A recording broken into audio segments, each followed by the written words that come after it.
and a 6-year-old was critically hurt. Now, this happened at a crash during a funeral procession. There's a lot to unpack here. Our Bob Jones has been hustling for the last 15 minutes to get you the latest update. We go to him live now. Bob. Rob, we are with Lieutenant Michael Miller, going to sort through everything that we know so far, realizing that things are still sort of unfolding and he's still gathering more information. But Lieutenant Miller, what can you tell us about the events that led up to this? First, it was a funeral procession, a crash, and gunfire. Can you walk us through how it all played out this afternoon, just before 3, right? Yeah, so just before 3, approximately 2:54 p.m., there was a funeral procession traveling northbound on South Arlington Street. There was a 2-car crash during the procession at Arlington and 6th Street. As a result of that crash, 2 children who were part or in the same vehicle, one was ejected, the other was partially ejected. There's a 12-year-old male that was transported to the hospital, pronounced deceased.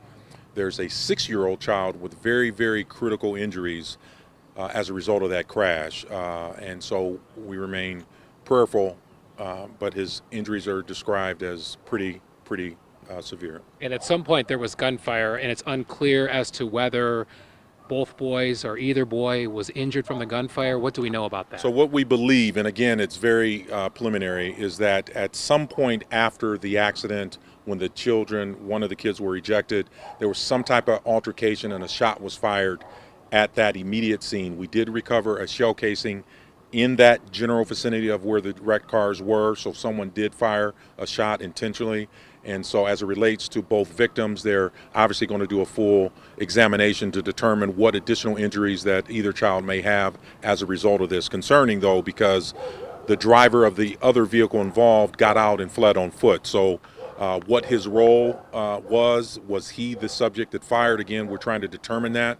And additionally, there's a 19-year-old male that we believe that was part of the procession that was a walk-in at Akron City Hospital with a gunshot wound. His injuries, thankfully, are non-life-threatening. So again, we're trying to determine everyone's role, what connection they had to the incident, but we do know that something escalated very quickly after the crash. A shot was fired. We have a dead child.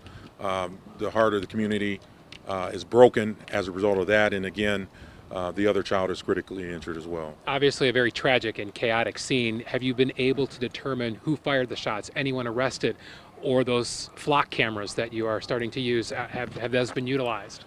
So we're going to utilize all tools, electronic or otherwise, all resources. There were a number of interviews conducted here from possible witnesses to gather some information. So we're trying to piece all of that together. And as you mentioned, we do have that technology, the flock cameras, and we're going to examine that as well. So we need to identify who did what, and anyone that we can hold responsible for this, including someone caused the crash. Was it the actions of someone in the vehicle? We don't know that yet.